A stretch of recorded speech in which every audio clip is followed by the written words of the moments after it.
Vous écoutez Le Siffleur, un podcast issu des archives d'Europe 1. Paris. Philips, la boîte chic de la rue de Ponthieu. 3 heures du matin. Une femme ravissante en étole de vison, un long fume-cigarette d'écaille dans sa main endiamantée, ne quitte pas des yeux le pianiste de l'orchestre. À ses côtés, un beau garçon en strict complet bleu marine ne la quitte pas des yeux, elle.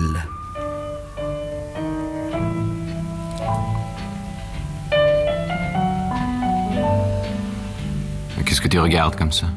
Qu'est-ce que ça peut te faire? Laurence, je suis avec toi. Si tu t'embêtes, va m'attendre dans la voiture. Mais qu'est-ce que tu as? Mais rien. On dirait que tu ne m'aimes plus. Oh, je t'en prie, ne veux pas rire. Tu m'aimes encore? Oh, mon pauvre Mario. Je ne t'ai jamais cru très malin. Mais naïf à ce point-là. Laurence. Tu t'es imaginé que je t'aimais? À t'entendre. Tu sais, les mots n'ont jamais rien voulu dire. Non, mon petit. Dis-toi bien une fois pour toutes que je ne t'ai jamais aimé. Faut te faire une raison.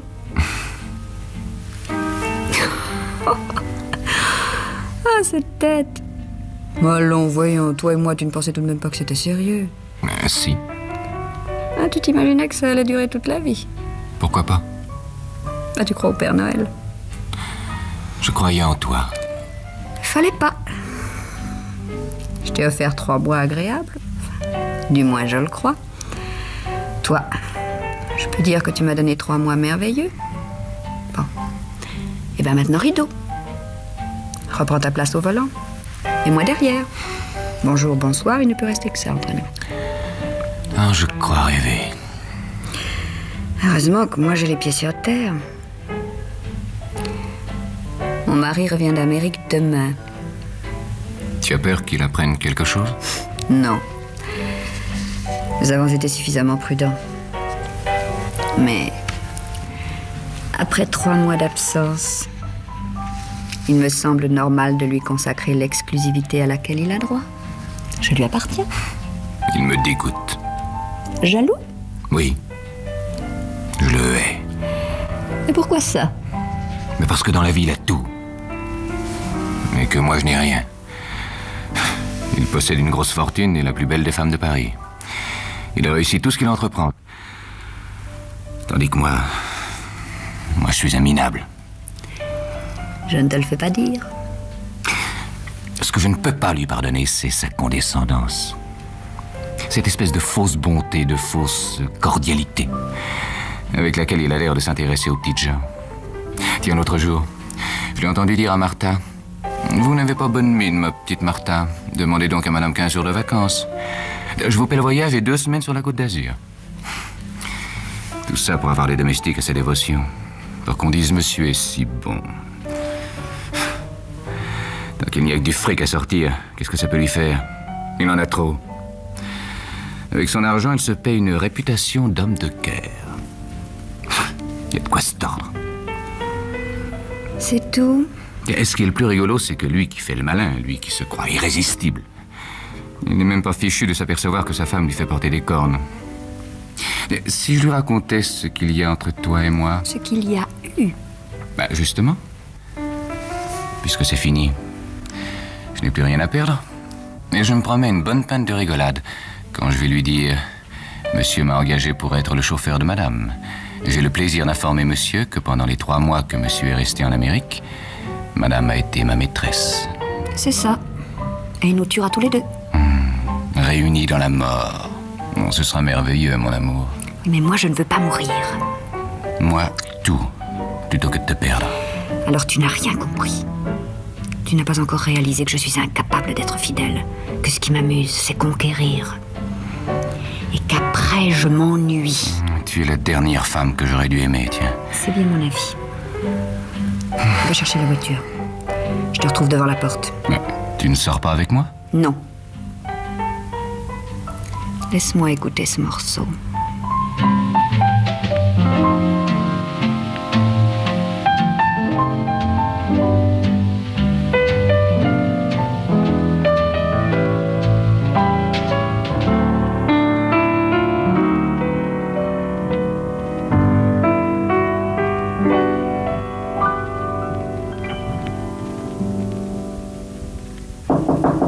Oui, entrez. Vous m'avez demandé, monsieur. C'est vous, Mario. Comment ça va, mon vieux?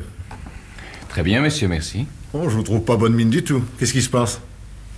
Je ne sais pas, monsieur. Vous avez le teint jaune? Vous devriez surveiller votre foie. Peut-être. Je vais vous envoyer voir mon docteur pour qu'il vous examine. Non, vraiment, merci, monsieur. Non, ce n'est pas la peine. Ah, c'est comme vous voudrez. Mais si vous en sentez un tant soit peu le besoin, vous faites un saut chez Berkowitz, il m'envoie sa note et puis on n'en parle plus. Je remercie, monsieur. Monsieur est trop bon. Alors, ici, pendant ces 3 mois, comment ça s'est passé? Très bien, monsieur. Madame n'a pas été trop exigeante avec vous? Madame sait ce qu'elle veut. A-t-elle voulu conduire la voiture? 2 ou 3 fois, mais j'ai refusé. J'ai rappelé à madame que monsieur l'avait interdit. Madame, c'est une impulsive, une supra-nerveuse. Elle conduit comme une folle, et elle a déjà causé 2 accidents graves. Je vous ai engagé avant qu'elle ne tue quelqu'un. C'était la seule solution. Certainement, monsieur. Quand vous avez refusé de lui céder votre place au volant, elle vous en a pas voulu, non? J'ai tout lieu de croire que non, monsieur. Eh ben, voilà qui me fait plaisir. Je vous aime bien, Mario. Vous êtes un garçon pondéré. Je crois que je peux avoir confiance en vous. Je peux avoir confiance en vous, n'est-ce pas? Pourquoi monsieur me demande-t-il ça? Parce que je voudrais vous faire part de quelque chose qui me chiffonne. J'aimerais que ça reste entre nous. Quoi donc, monsieur? C'est à propos du comportement de madame. C'est pas facile à dire, ça. Mais étant donné que vous êtes certainement le mieux placé pour connaître la vérité, je vais vous parler d'homme à homme. Est-il exact que madame me trompe? Mais monsieur, je l'ignore. Ah ben, ne vous troublez pas. C'est quelqu'un d'extrêmement sérieux qui m'a renseigné. Attendez un nom à monsieur. On m'a dit que depuis une quinzaine, ma femme allait presque toutes les nuits dans une boîte de la rue de Pontieux. C'est exact? Oui, monsieur. Et qu'une ou 2 fois, on vous avait vu assis à une table avec elle. C'est vrai, ça? Oui, monsieur. Hein.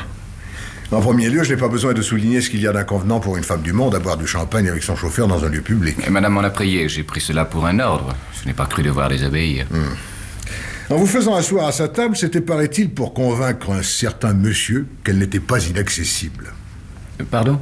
Voilà. Et en 2 mots commençants, on m'a dit que ma femme était tombée amoureuse du pianiste. Or, sa situation sociale peut empêcher certains hommes timides de lui faire la cour. En s'affichant avec son chauffeur, il aurait indiqué nettement par là que toutes les audaces étaient permises. Qu'est-ce que vous en pensez? Je n'ai pas remarqué que madame ait eu une attitude quelconque avec le pianiste de la boîte en question. Sinon d'applaudir un très bon exécutant.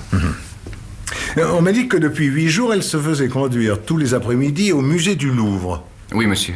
Mais qu'elle en sortait par une autre porte pour aller retrouver son pianiste dans une garçonnière de la rue Saint-Honoré. Madame m'a dit s'être prise d'une passion pour les antiquités égyptiennes. Ah oui. Vraiment, elle vous a dit ça? Elle a toujours sous le bras 2 ou 3 livres qui traitent de la question. Alors, vous croyez donc qu'on m'a raconté des histoires? Non, mais c'est vrai, je me rappelle maintenant. Il y a 2 ou 3 ans, à un moment, elle allait tous les jours au musée du Louvre.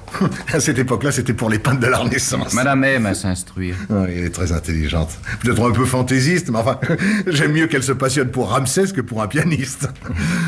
Ah, mon Dieu, décidément, les gens sont bien méchants. Hein. Ils ne se rendent surtout pas compte à quel point ils sont ridicules. Ridicule, c'est ça? Vous avez dit le mot, ridicule. Oh, j'entends ma femme. Je me sauve, j'ai un rendez-vous d'affaires. Hein. Je préfère qu'elle ne nous voit pas ensemble. À ce soir, Mario. À ce soir, monsieur. Christian?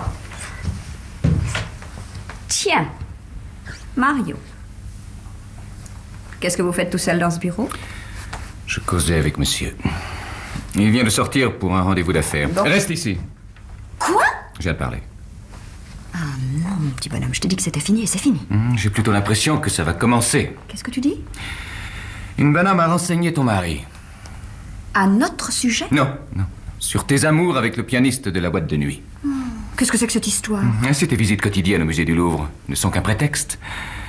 Confortable, la garçonnière de la rue Saint-Honoré? C'est toi qui m'as espionné? Non, moi je suis trop naïf. Qui, alors? Un admirateur éconduit, probablement. Et toi?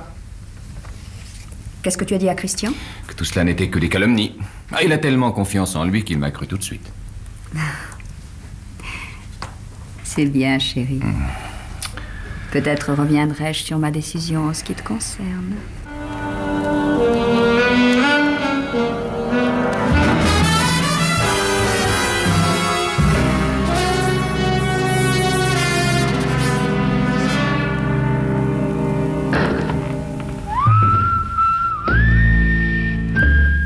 Et la vie continue. Et toi, Mario, tu attends patiemment que Laurence te prouve sa reconnaissance. Pour le moment, elle a abandonné ses visites au musée du Louvre. Mais a-t-elle pour autant renoncé à son pianiste? Peu probable, n'est-ce pas? Et cette folie d'emplette qu'il a prise depuis quelques jours mérite qu'on s'y arrête? Oui, Mario, observe-la donc. Au besoin, prends-la en filature. Entrez.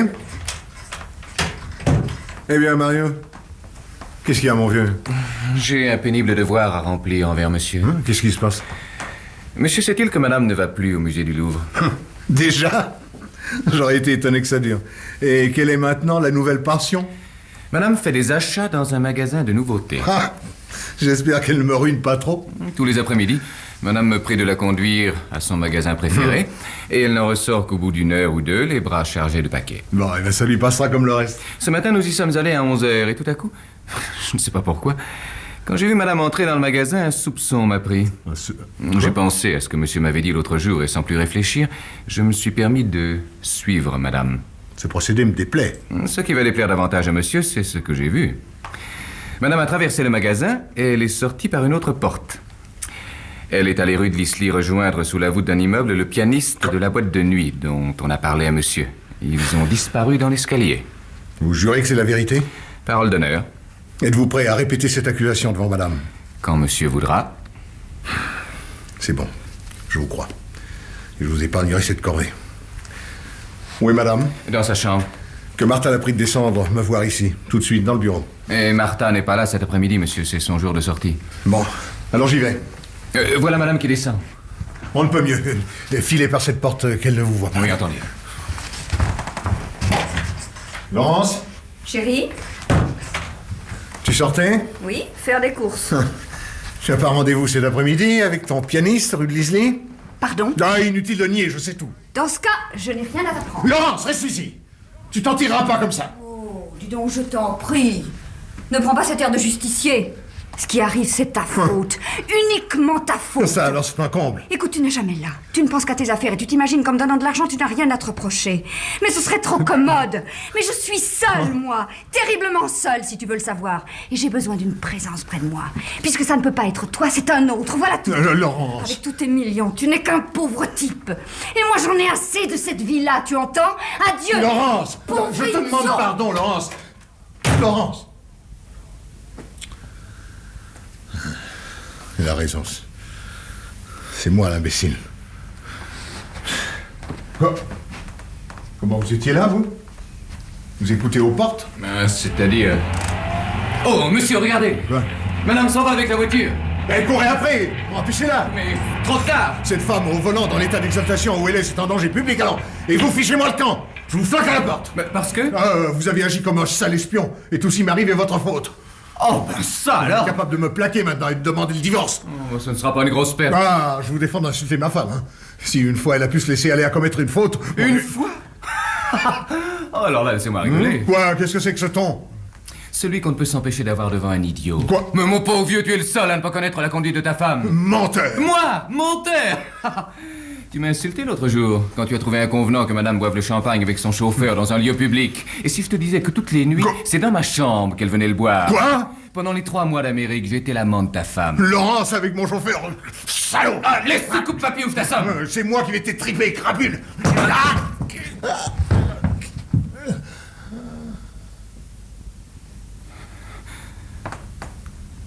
Qu'est-ce que j'ai fait? Qu'est-ce que j'ai fait? Il est mort.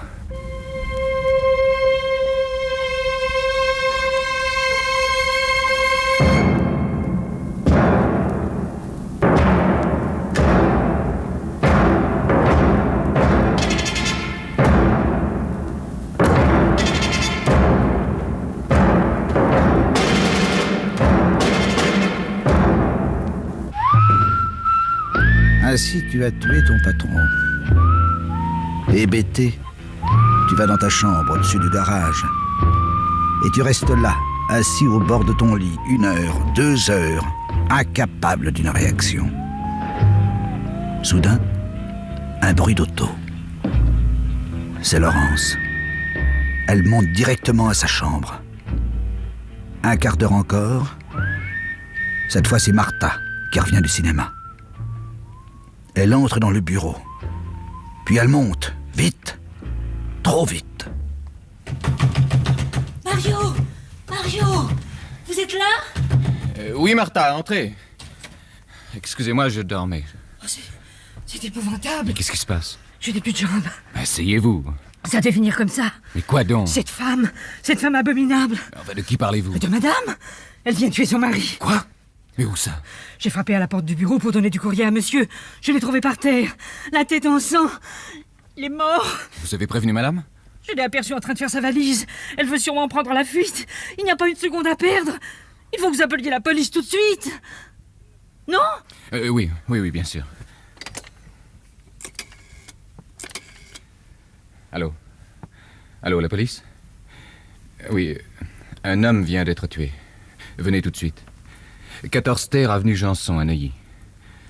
Monsieur Christian Marsan.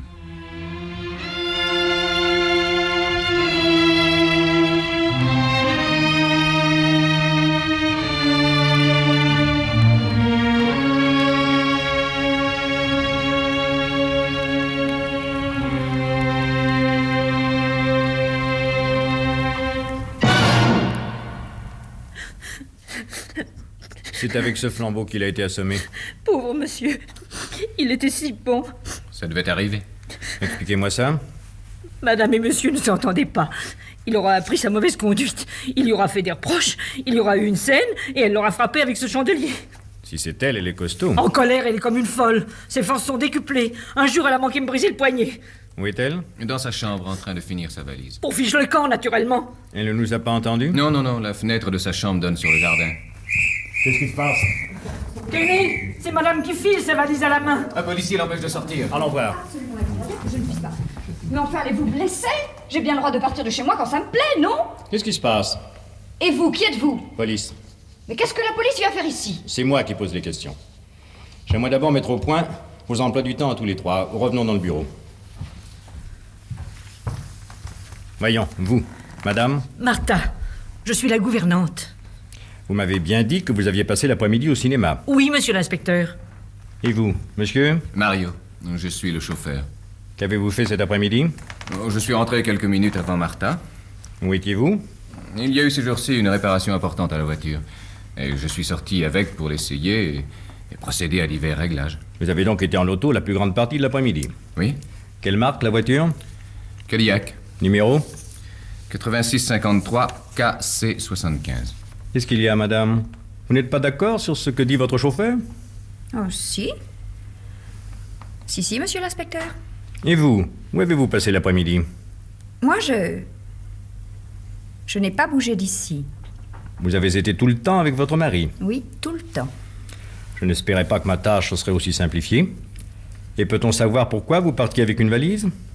Parce que j'ai eu une discussion terrible avec mon mari. Je quittais la maison. Cette fuite équivaut donc à un aveu. Quel aveu? Au point où vous en êtes, madame, il est inutile de nier. Je vous arrête pour l'assassinat de votre mari.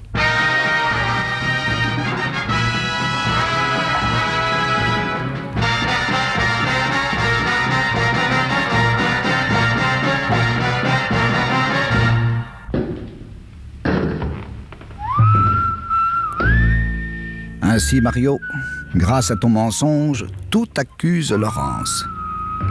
Tu es le premier étonné, n'est-ce pas? De voir que les circonstances te vengent à ce point.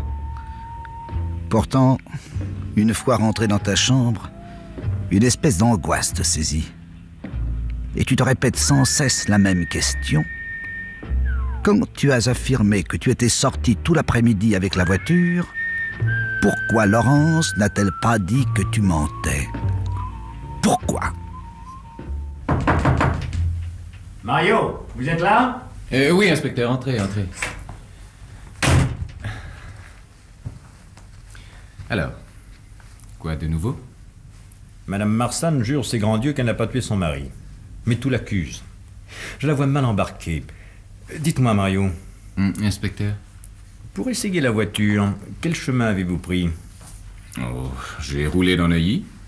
Et puis, Je suis allé tout droit devant moi. votre intérêt serait de donner des précisions, parce qu'enfin votre patron a été assassiné. J'aimerais que vous ayez un alibi solide. Un agent de Bougival nous a signalé votre passage au long de la Seine. Un témoignage d'agent, pour vous, c'est précieux. Oui, c'est exact. Je suis passé à Bougival. Mais pourquoi a-t-il remarqué ma voiture? Ce n'est pas lui qui l'a remarqué, mais des passants qui ont noté la marque et le numéro. Excès de vitesse. Ah, et en effet. Je suis peut-être un peu trop appuyé sur le champignon. Et vous allez me ficher une contravention? Ce qui est beaucoup plus grave, mon vieux, c'est que vous avez écrasé un vieillard et que vous avez pris la fuite. Hein? Je veux bien qu'il y ait des témoins qui affirment que c'était une femme qui était au volant, mais il y a des gens qui racontent n'importe quoi. Par contre, le numéro relevé est bien le 8653 KC 75. Il n'y a donc aucun doute là-dessus. Vous écrasez quelqu'un et vous prenez la fuite. Ça va vous coûter cher. D'autant plus que... On vient de recevoir un coup de téléphone de l'hôpital. Le vieux monsieur est mort il y a un quart d'heure. Vous venez d'écouter Le Siffleur, un podcast issu des archives d'Europe 1. Réalisation Julien Tarot. Production Romy Azoulay. Patrimoine sonore Sylvaine Denis, Laetitia Casanova et Antoine Reclus. Promotion Marie Corpet. Le Siffleur est disponible sur le site et l'appli Europe 1. Écoutez aussi l'épisode suivant en vous abonnant gratuitement sur votre plateforme d'écoute.